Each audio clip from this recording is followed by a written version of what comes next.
Amis téléspectateurs de Code 243, bonsoir. Encore une fois, au nom de la rédaction, je voudrais vous transmettre nos vœux les meilleurs pour cette année 2011, vous souhaitant la prospérité, la bonne santé et surtout de bonnes finances afin que vous continuez nombreux à supporter cette œuvre que nous avons commencée ensemble. Comme nous l'avions promis, nous allons ce soir procéder à la première partie de cette série d'émissions qui sont consacrées aux élections en 2011, intitulée Élections 2011, Utopie ou réalité. Et ce soir, nous allons commencer avec la fille aînée de l'opposition, avec le fils aîné du représentant de cette opposition, M. Félix Tshisekedi, qui va représenter l'Union de la démocratie pour le progrès social, UDPS en sigle. Et nous avons ce soir, à cause de la magie de la technologie, qui est maîtrisée par l'ingénieur Jean-Louis Mafema, qui est derrière les caméras, qui est d'ailleurs le réalisateur de toutes les émissions que vous êtes en train de voir et que vous verrez dans l'avenir. Nous allons travailler en duplex avec la ville de Bruxelles, capitale du Royaume de Belgique. Encore une fois, ce soir, nous recevons M. Félix Tshisekedi, qui est le responsable des relations extérieures de l'UDPS. Bonsoir, comment ça va, M. Félix? Oui, ça va très bien, merci. Nous, en tout cas, merci de répondre à nos appels ce soir. Vu l'heure tardive, nous vous remercions. Le nombreux public qui vous attendait, impatient, nous a envoyé ces questions qui sont venues de partout. Et ça a été pour nous à la rédaction un travail assez fastidieux de pouvoir nettoyer et collecter celles que nous estimions être les meilleures et représentatrices en fait du peuple congolais. Pour ce faire, nous avions lancé un appel à plusieurs d'entre vous afin que vous puissiez nous faire parvenir vos questions. Et par la magie de l'Internet et par celle également de Skype, nous avons reçu énormément de questions, mais nous avons finalement été amenés à trier 5 d'entre elles. Et vous remarquerez que ces 5 questions nous viennent de 5 continents différents. Et nous allons commencer en tout honneur avec celle qui nous a été posée par un ressortissant congolais vivant aux États-Unis, M. Alain Ilondo, qui vit à Dallas, au Texas. Voici la question qu'il a posée ce soir. Alors que la RDC est reconnue aujourd'hui comme un des pays au monde où les droits de l'homme sont les moins respectés, et alors que des actes de violence divers ne cessent d'être signalés à travers le pays, au travers des arrestations arbitraires, intimidations et assassinats, en maintenant votre volonté de participer aux prochaines élections, bien que l'État congolais soit désormais considéré comme une source d'insécurité contre sa propre population, comment comptez-vous sécuriser vos partisans qui sont amenés à sillonner le pays? Monsieur Félix Tshisekedi, quelle réponse voulez-vous donner à notre téléspectateur? Oui, voilà, je disais que dans les pays africains, dans les pays de non-droit, donc qui très souvent se trouvent en Afrique, il est très difficile de parler de sécurisation des électeurs. Déjà, c'est pratiquement difficile, pratiquement impossible de sécuriser les candidats eux-mêmes. Il ne faut pas aller demander une garantie à 100% de la sécurité des électeurs. Ce qui se passe au Congo, je crois que ce n'est un secret pour personne, c'est une dictature. Et les dictatures, c'est bien connu, on ne négocie pas avec elles. Si on laisse Joseph Kabila tranquille, lui et sa bande, eh bien, ne comptons pas sur eux pour qu'ils respectent les droits et les libertés des citoyens. Donc, il faut qu'on leur force la main, il faut que nous prenions les devants. Et c'est ce à quoi nous sommes en train de nous atteler dans nos bureaux de réflexion. C'est donc de savoir comment est-ce que nous pouvons à l'avenir, en tout cas, contourner tous les pièges, toutes les embûches qui se dresseront sur notre chemin.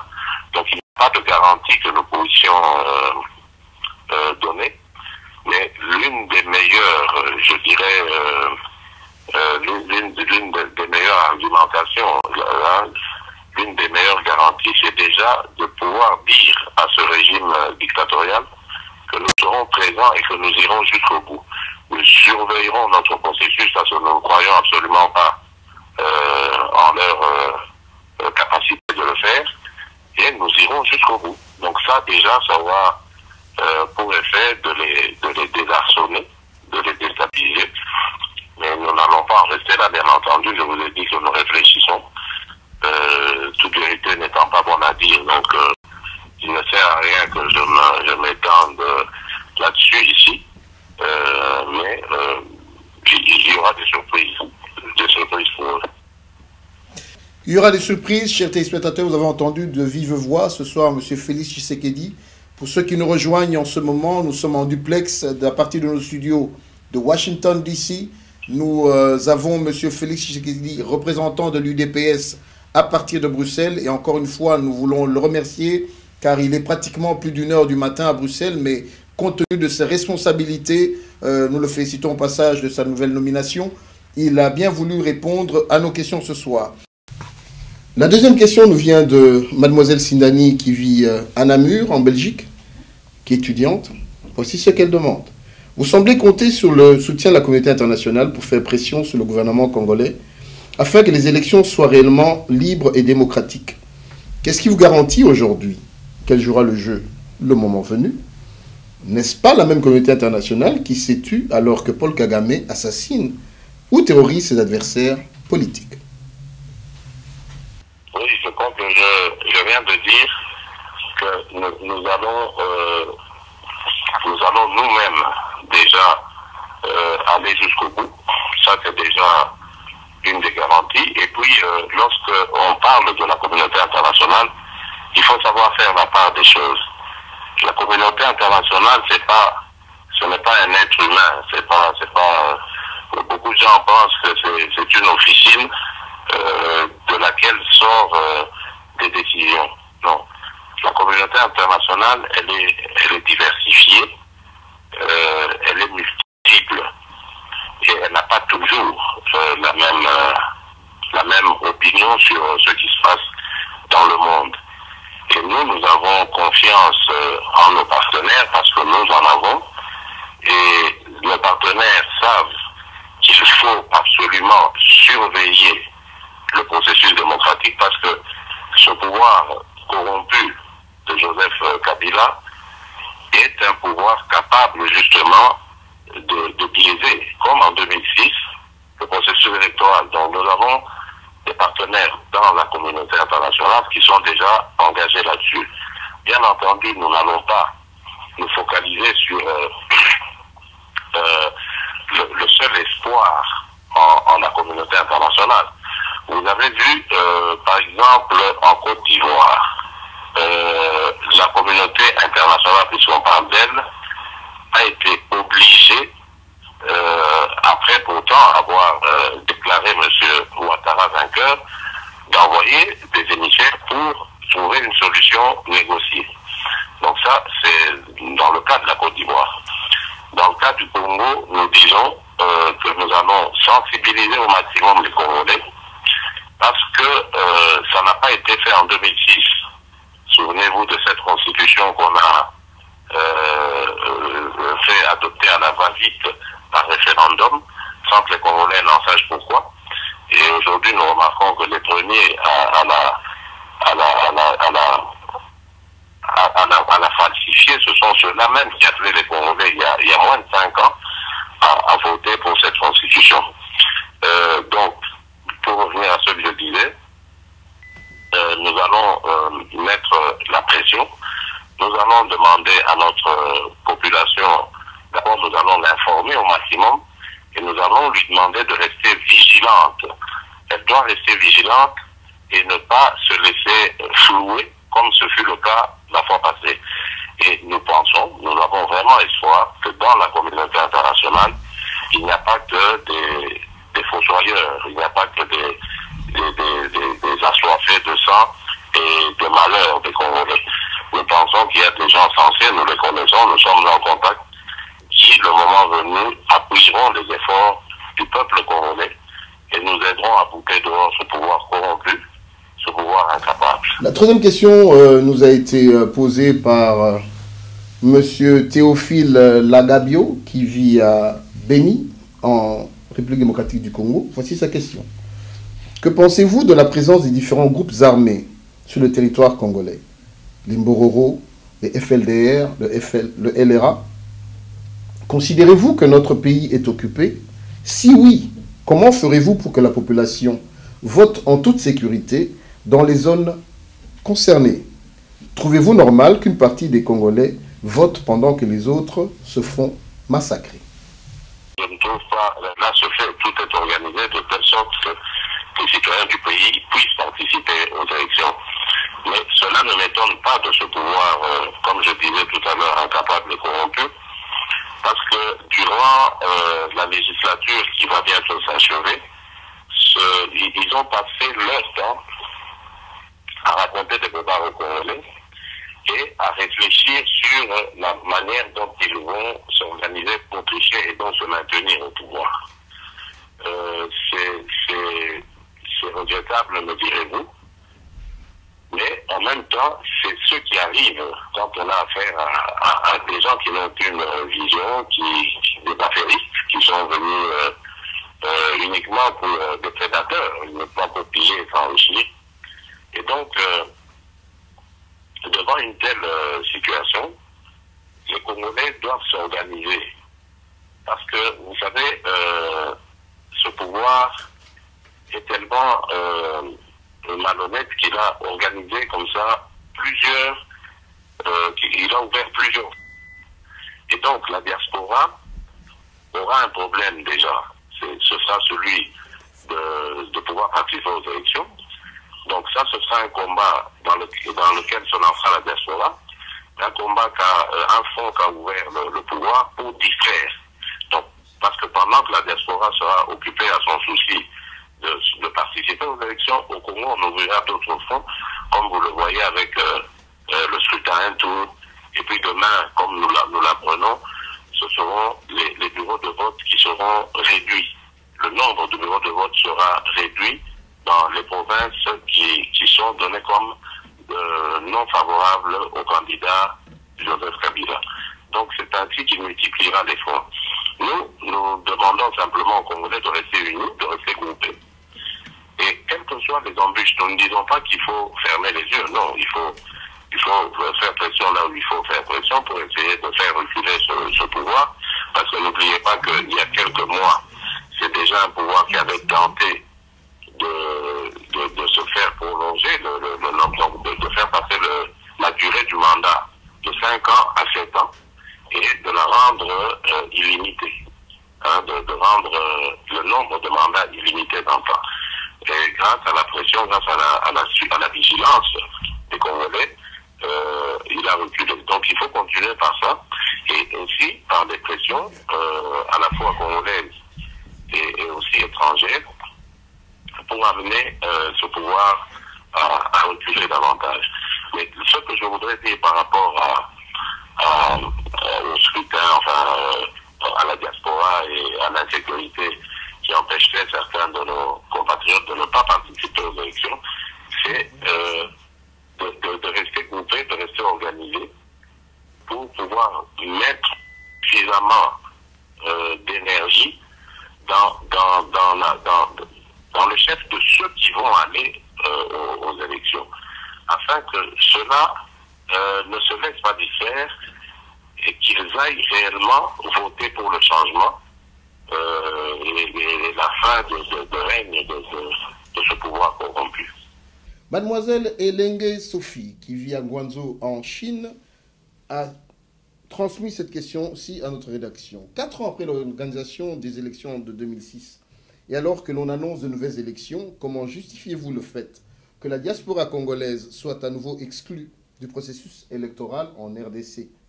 Que répondez-vous à certains membres de la diaspora qui estiment de ce fait que tous les leaders politiques participant à cette injustice devraient s'abstenir de venir faire campagne à l'étranger?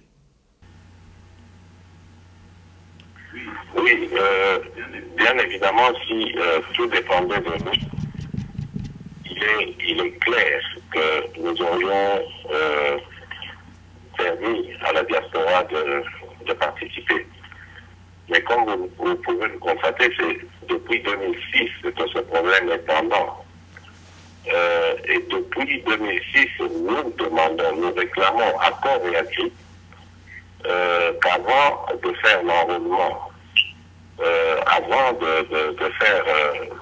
d'organiser les élections, qu'on organise d'abord le recensement des Congolaises et des Congolais. Et c'est ça le seul moyen qui puisse permettre la participation de la diaspora. Mais vous allez voir que tout le monde s'assoit dessus.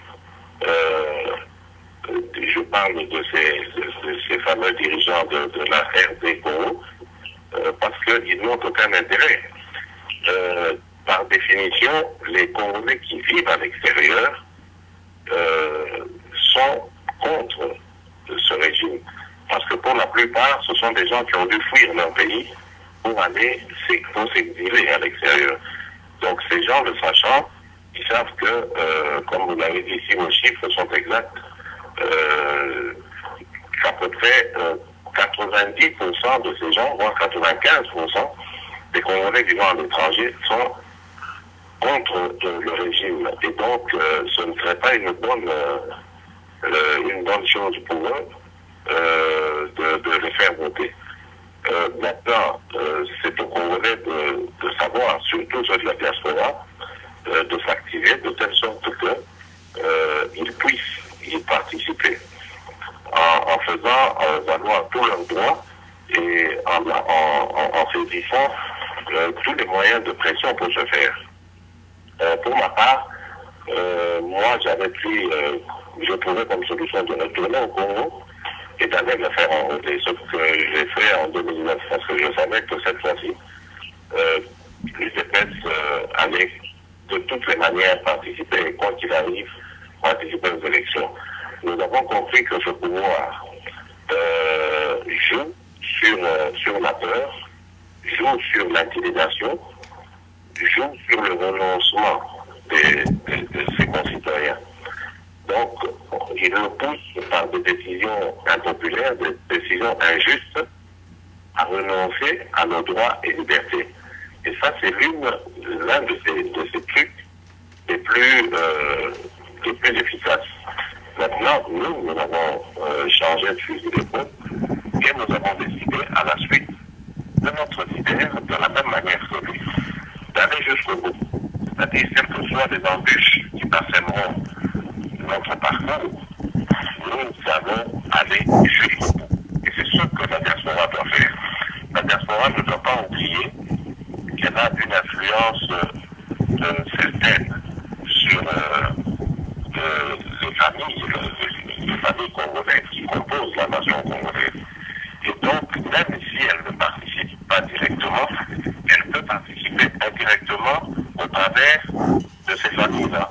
Voilà pourquoi nous disons, rien n'est perdu, liguons-nous, mettons-nous ensemble, organisons-nous, et prenons comme priorité le départ de ce pouvoir corrompu, et ce n'est qu'ainsi qu'on pourra ensuite organiser notre pays de telle sorte que les Congolais de l'extérieur, les Congolais vivant à l'extérieur, puissent participer au destin de leur pays.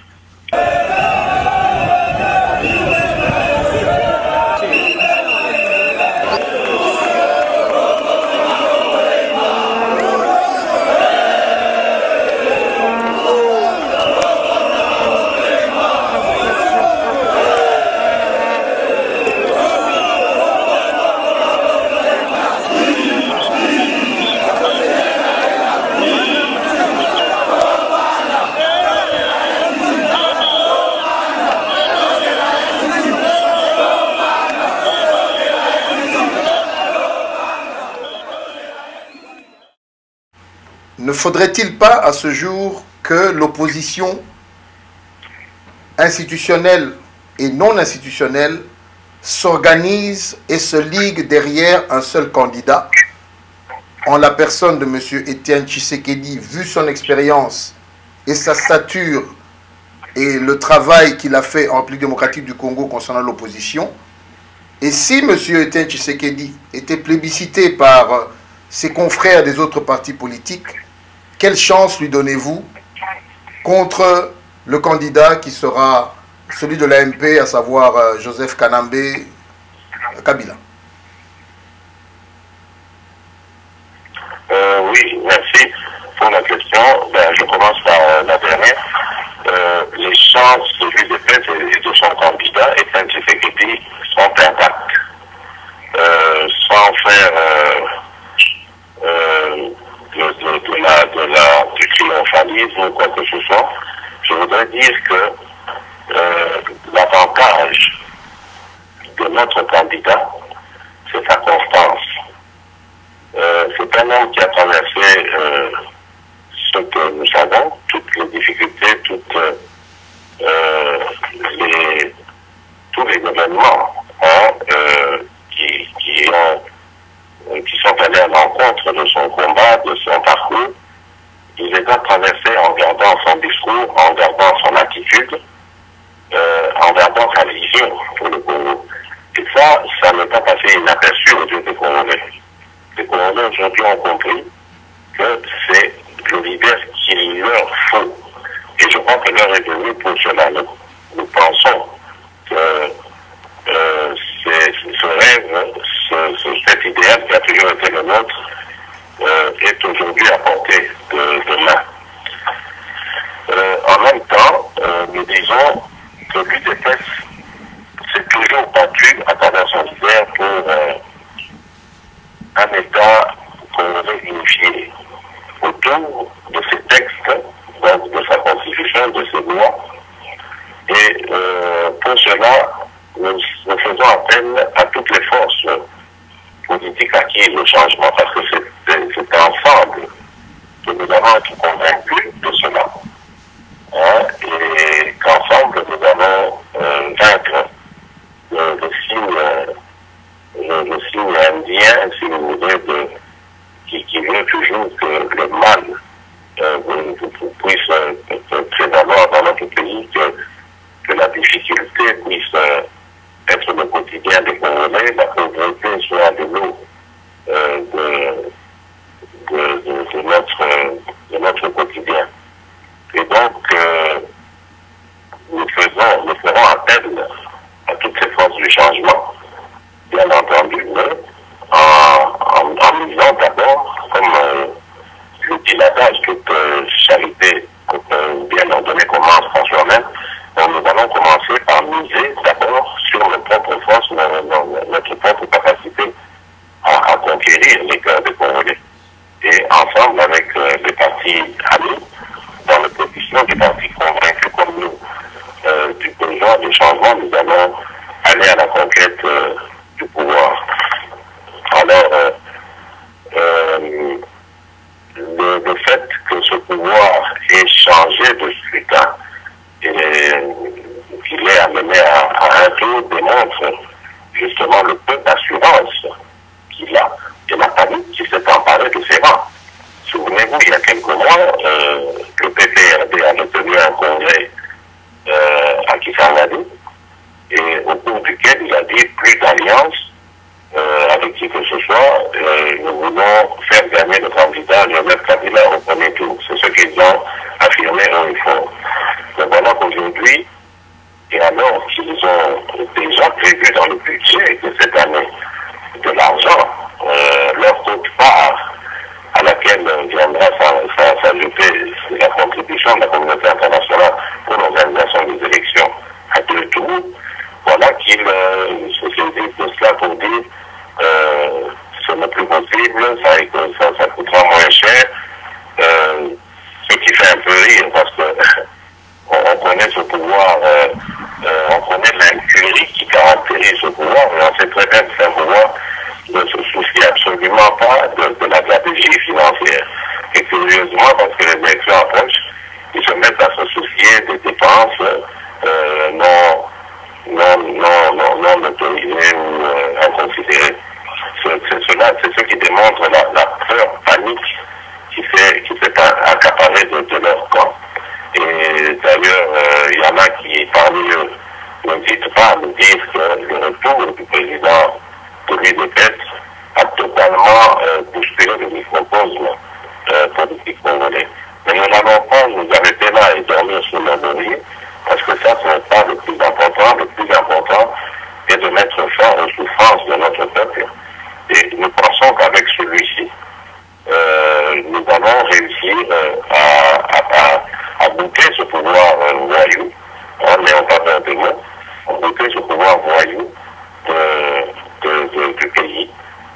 donc à prendre le pouvoir et diriger les choses d'une autre manière et de garantir vraiment un bien-être aux Congolais et aux Congolais. Voilà, donc je pense que c'est ce que je voulais dire sur ce sujet. Vous l'avez entendu ce soir de la bouche de celui-là même qui a une double opportunité, c'est celle de travailler dans l'UDPS, mais d'être également le fils du président national, c'est-à-dire il a un privilège, il vous l'a dit, il croit au nom de l'UDPS en la victoire, même si les décisions ont été prises pour que les élections ne se fassent qu'au premier tour en 2011. Nous sommes bientôt arrivés vers la fin de ce programme. Monsieur Félix Tshisekedi, à ces nombreux et nombreux auditeurs et téléspectateurs qui vous suivent, certains en direct, d'autres un peu plus tard en différé, qu'est-ce que vous avez à dire au peuple congolais? Quels sont les vœux? Qu'est-ce que vous avez à leur dire? Nous sommes en 2011. Qu'est-ce qu'ils doivent faire pour ceux qui veulent adhérer à l'UDPS? Qui doivent-ils rencontrer pour ceux qui veulent de l'extérieur apporter une aide, être partie prenante du processus? Quel est votre mot en tant que responsable des relations extérieures? Merci, Abbas. D'abord, ça se résume en une phrase. Je voudrais dire aux Congolais, ne vous trompez pas. Ne vous trompez pas, cela signifie que nous, très souvent, les Congolais, nous avons compté sur les autres pour régler nos problèmes. Mais là, nous devons changer les choses. Nous devons imiter l'exemple du peuple tunisien. Et donc, nous devons compter d'abord sur nos propres forces. Et nos propres forces sont de loin plus importantes que tout apport qui viendrait de l'extérieur. Parce que nous sommes prêts à mourir. Nous sommes prêts à tout sacrifier. Mais nos amis qui viendraient éventuellement à notre secours ne viendraient pas pour mourir pour nous. Donc, que les Congolais sachent que c'est d'abord sur nos propres forces que nous devons compter. Et donc, nous devons nous engager totalement et très nombreux dans ce processus pour faire échec à toute tentative de tricherie. C'est d'un. Et de deux, il faudra ensuite surveiller le processus. C'est-à-dire être vigilant, regarder son voisin et regarder ce qu'il fait pour qu'on n'ait pas des gens qui favoriseraient illicitement le pouvoir mondial. Parce que, sachez-le, c'est un pouvoir connu. Il n'y a plus beaucoup de Congolais, en tout cas, qui seraient prêts à soutenir ce pouvoir.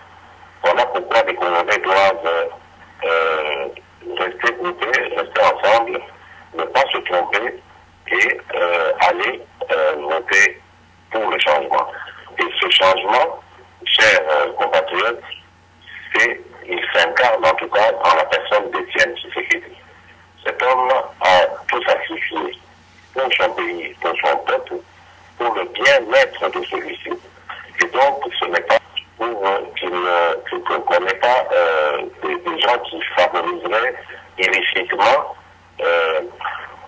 le pouvoir mondial. Parce que, sachez-le, c'est un pouvoir connu.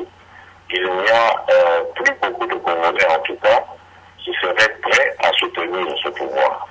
Voilà pourquoi les Congolais doivent rester groupés, rester ensemble, ne pas se tromper et aller voter pour le changement. Et ce changement, chers compatriotes, il s'incarne en tout cas dans la personne d'Étienne Tshisekedi. Cet homme a tout sacrifié pour son pays, pour son peuple, pour le bien-être de celui-ci.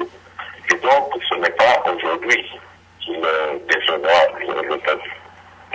Chez nous, à l'UDPS, nous avons surnommé l'espoir du peuple congolais.